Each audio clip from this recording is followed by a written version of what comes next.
Shout out our sponsors, GW Competitions. They run regular draws for you to win different prizes, from cash to Rolexes to cars and all sorts. It's all legit, and the draws are run on Facebook Live and Instagram Live, and you got to be in it to win it. Good luck.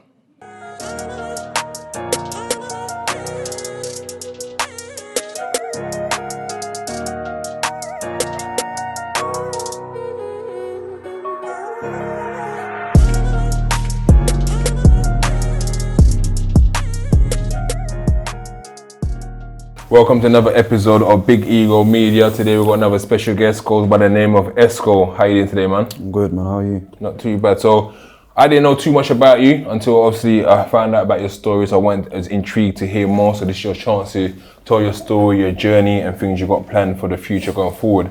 I mean, let us know where you're from, where you're born, what's your background? I was born here. My parents are originally from Colombia. Okay. My mom's from the capital, Bogota, and my dad's from Cali. Okay, so I mean, the only thing I really know about Cali was watching Narcos.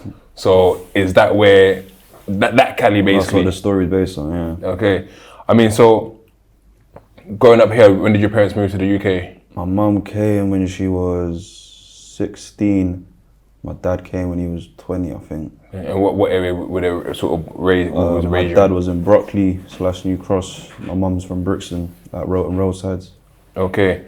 So, how was your childhood? From what I remember, it was mad. It was chaos. Obviously, my mum and dad lived a certain life that we'll get into as well. Basically, my whole family lived a certain life. So, my mum and dad were back and forth from Colombia. Mm-hmm. We lived in Essex for a bit, and then like the whole situation happened. But originally, I basically lived in Brixton my whole life. Okay, I mean, you said hectic sort of life growing up. I mean, what was the sort of thing that was happening? Didn't really see my parents because of what they were involved in. So I mainly grew up with my nan and my auntie. I mean, what were your parents involved in? Importation. So importation of, I'm assuming, cocaine, because Colombia. Yeah. I mean, was you aware of this at the time? No, I was young, man. I was like three to like 6-ish. Yeah. Yeah. And then, I mean, when did you become aware that this is what they were doing, this is the lifestyle? When my mum done her sentence and she came out, and then I sort of hit like year 6, year 7, then I sort of clocked what was going on. So your mum actually went to jail? Both of them did, yeah. Both your parents? Yeah. And how old was you at the time? I was in year 1 when my mum went in, and my dad went in when I was in year 1 as well, but later on. Oh, so your mum went in first? Yeah. Do you From know, what I remember anyway. Do you know how they got arrested or what happened? Did you ever tell the story later on? She got nicked in Marriottsfield. Okay. In Marriottsfield. She was doing an exchange, and then Undies pulled up on her. Okay. And she got caught with a kilo. Okay. Yeah. And my dad, I'm not too sure how my dad got bagged. Yeah. Yeah. And how long did they both do? My dad done 6, and my mum done 4. Okay. Yeah.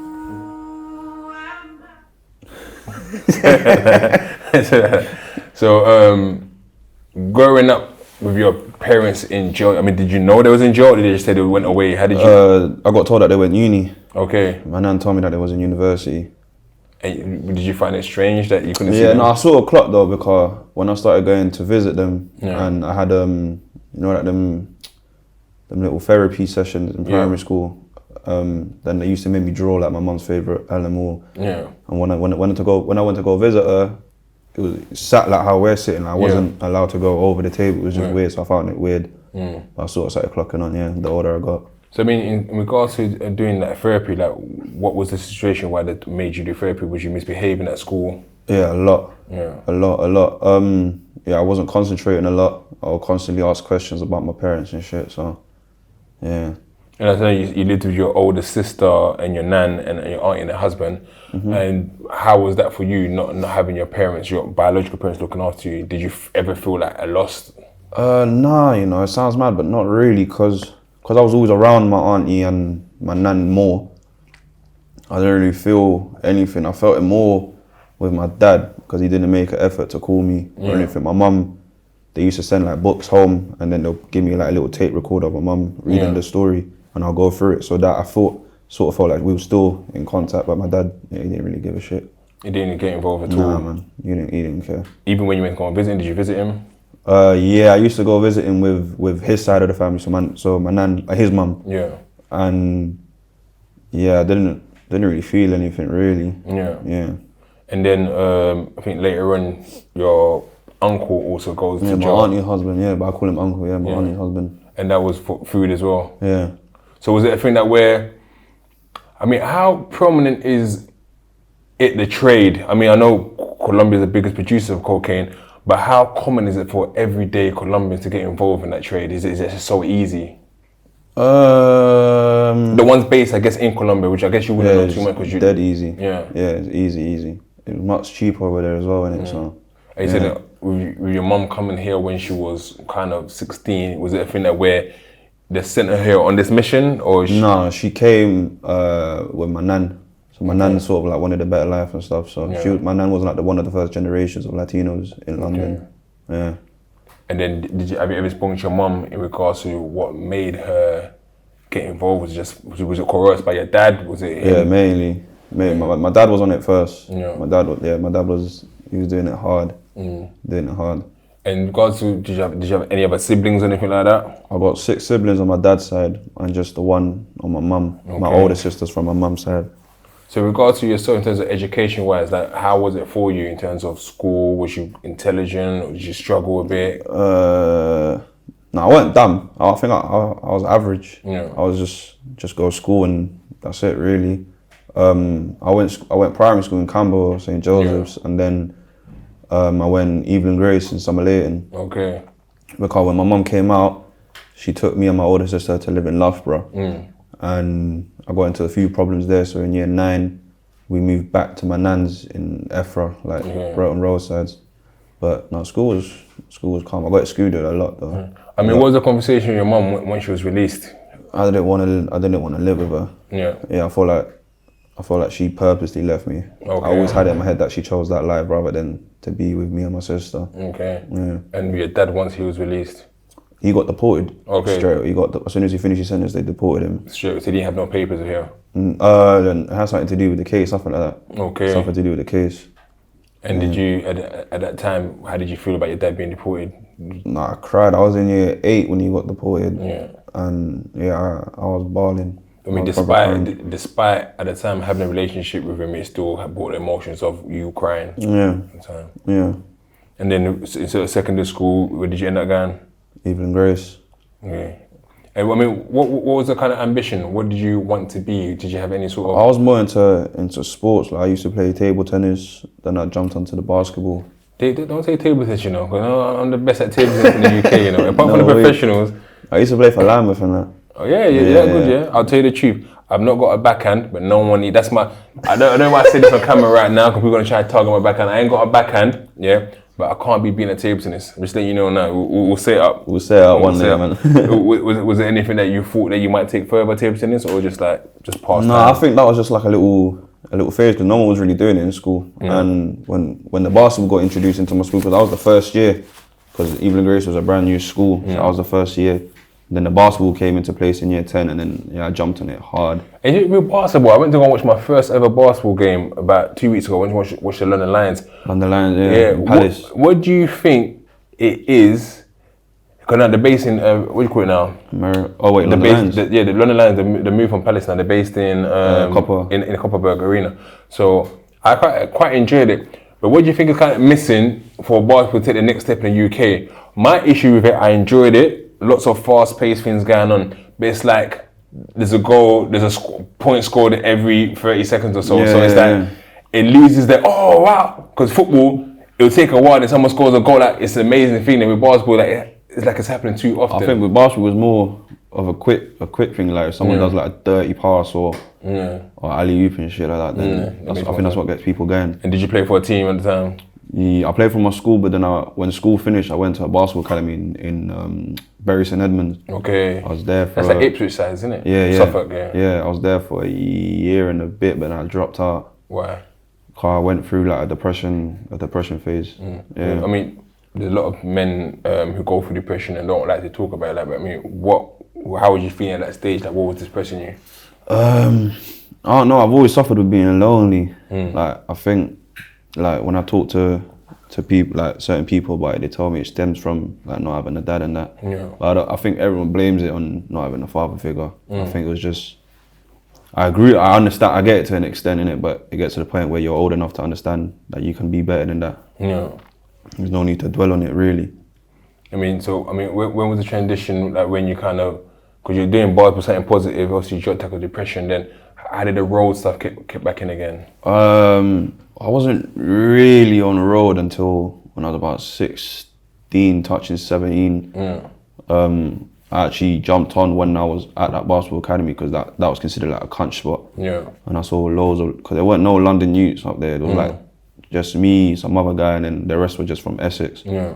When the London youths were coming out, I was thinking, what are you lot doing it? And then they sort of like introduced me to it, and I just jumped on it really from there. Yeah.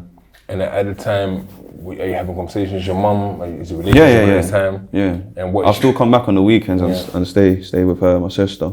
And what was she kind of saying at the time in regards to your lifestyle? Or she just thinking, oh, you're a good boy because you're going to Boston? She knew I was struggling like, academically because of my mental health and stuff. She never knew about what I was getting up to as well. Yeah. And I guess there's a point you said that you had a full focus on church. I mean, how did that come about? Church came when I was about, when I dropped out, my mum was living in Colombia at the time. Yeah. So I went to stay with her. I went for like 2-3 months just to sort of clear my head. I was 18, just touching 18. Yeah.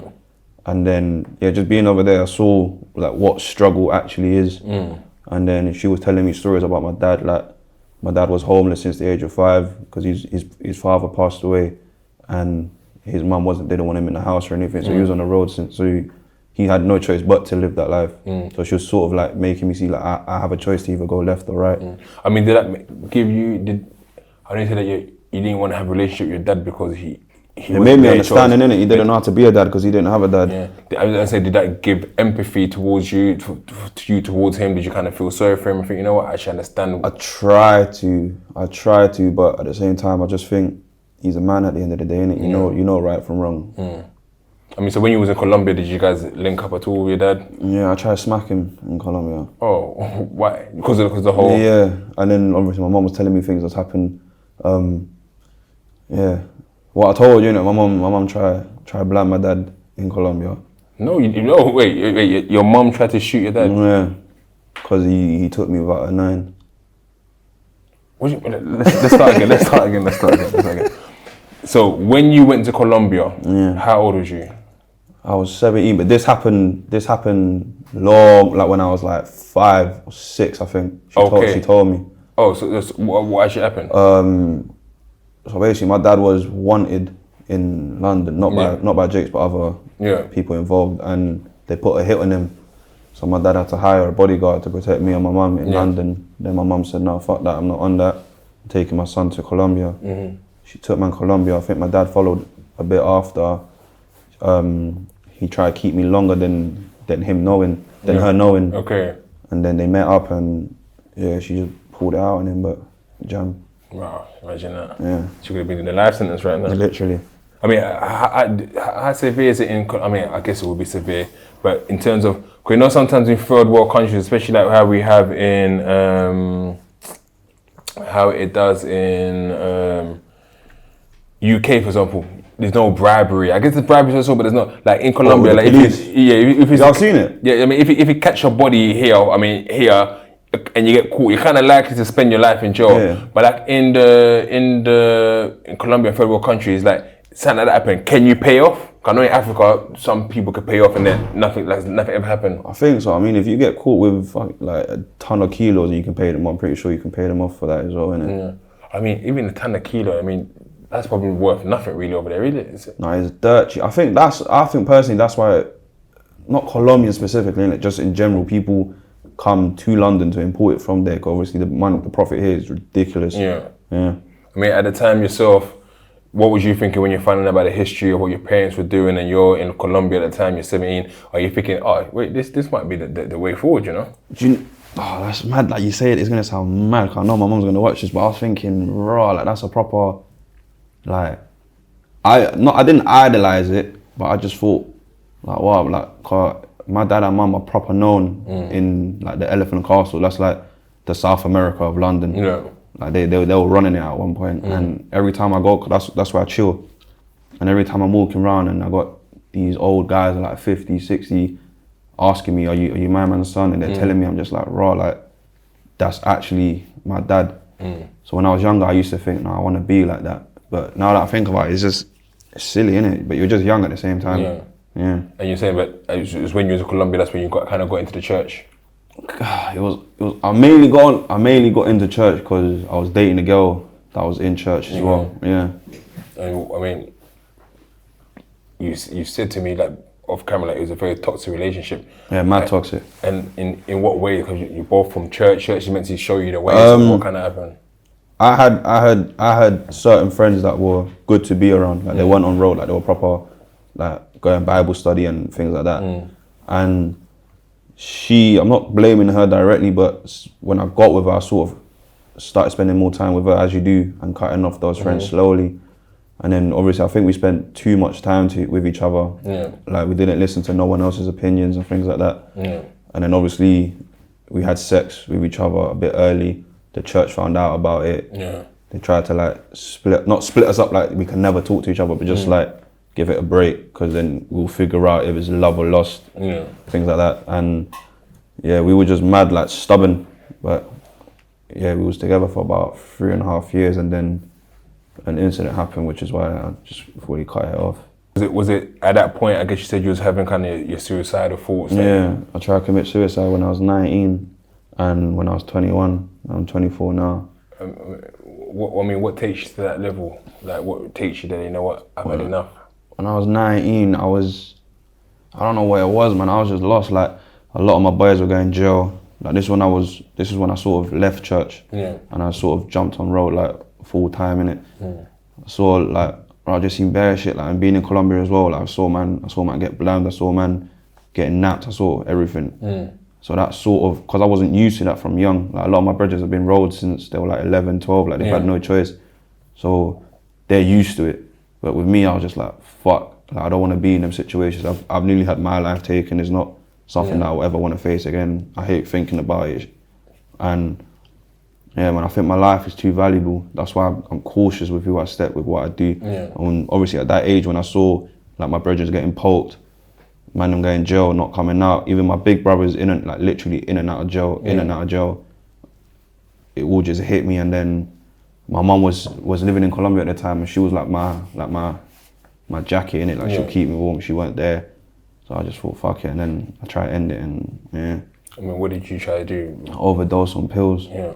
And yeah, my auntie came in, she called the ambulance, and then they tried to refer me to some mental thing, but I ducked out. I mean, and then to try it again a couple of years later, you said you done it again when you were 21. Yeah, and the same situation. Yeah. Same situation, like pills and stuff.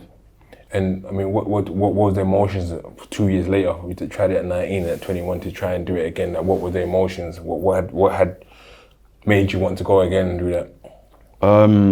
Literally the same thing, man. I just got tired of living the way I was living. Like, you know, like typical road shit, like getting cunch, beef and shit like that. I don't want that at all. I don't.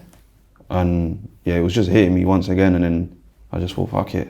I tried again, and yeah, man. I mean, have you ever tried to kind of get help for those things? Because it's like, you said you tried it at 19, you tried it at 21, you're now at 24. So it's only like a couple of years later again. So it's still, I guess, at a state of vulnerability.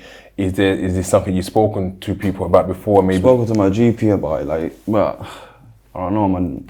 In the system, in terms of that, I don't believe in it really, because they just got like some little survey with 10 questions. Then they say, oh, from 1 to 5, how do you feel based on this? And then whether you get a certain amount, if they agree with a certain amount, yeah, like a category, then they say, oh yeah, you're suffering from depression, take these pills, take 2 of these. And then they were meant to put me to some group. I never got put in. My probation officer said she's been trying to put me into a group, but because of the whole COVID thing as well, it's just taking long. But I'm still currently trying to seek. And you say probation officer, so is it a thing that where you went to jail? No, thank God. My house got raided last October. Yeah. My nan's house. in our block there's 6 flats, it goes 2, 2, 2, and then we got the top 2 flats. Yeah. And yeah, they came. I was under surveillance for like 6 months. Then they finally got the warrant, but they booted my nan's house thinking I was in there. Okay. But I was living in the other one. Okay. And then I think they realised, so they came to the other door, booted it, and my brother was in there as well. He got bagged as well for his own little shit as well. So what they said, they found food and... Yeah, they had a Class A. Yeah. Yeah, I had PEBs. So what happened with that case? I pleaded guilty, but because it was my first offence, I got a suspended sentence. Okay. And because under my mental health and things like that, he sort of took that into consideration and just gave me a 2-year suspended sentence and community service. So when did you kind of start making music at this time? Was it? No, I started making music like 2 years ago. Okay. 2 years ago, yeah. But I wasn't really like doing it with full potential. I was just doing it because everyone else was doing it.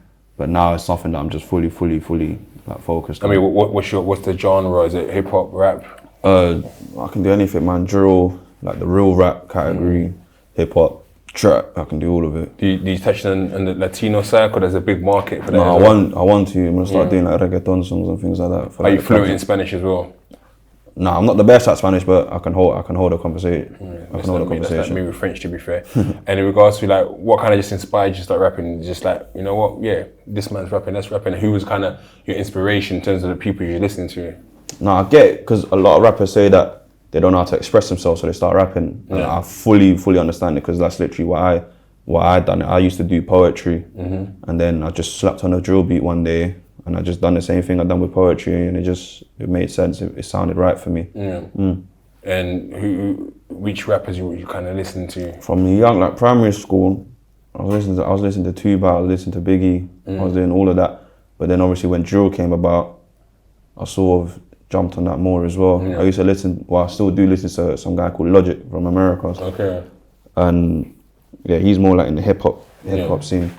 Yeah. In terms of your kind of style, what would you say, if you had to define yourself, like what would you say your style is?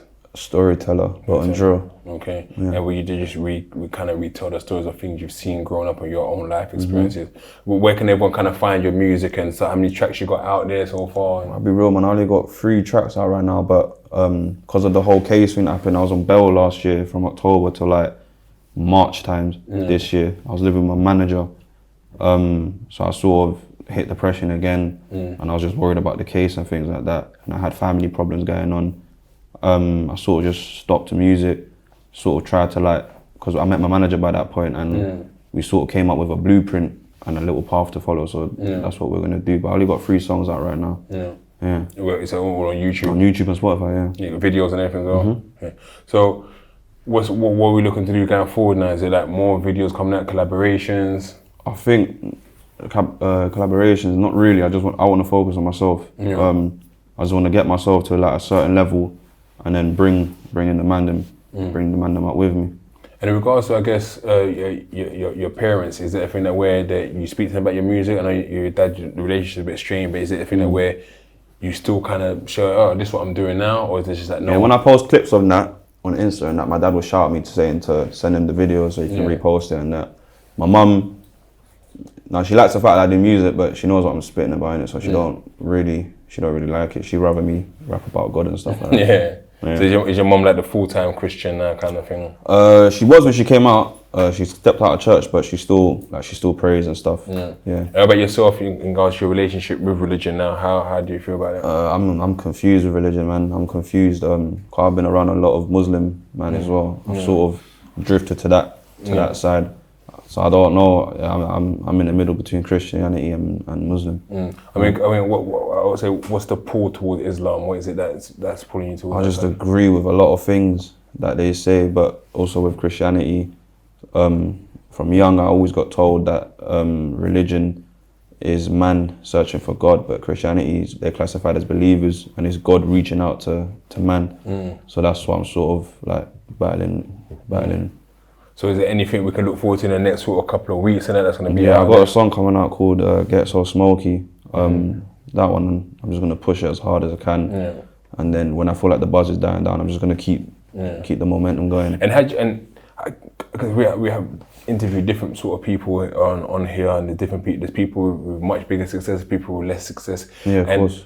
how do you kind of try to create that buzz for yourself? What are the sort of tools and skills you use? You know, it is like my name is sort of, it's not established, but it's got a buzz within like the Latin community in London. So I'm just really trying to base off that. I'm trying to target them first. I know it only takes one share for someone else to see it and think, like this guy's hard. That's what I'm sort of hoping for. And when does Get So Smoky get released? We haven't got an official date yet, but probably around 14th to the 17th of November. Okay. Yeah. I mean, that's a compelling circle. Like, I'm always sort of fascinated about different heritage, and we have people here, so we've never had anyone from South America. I mean, I was a big fan of the series Narcos.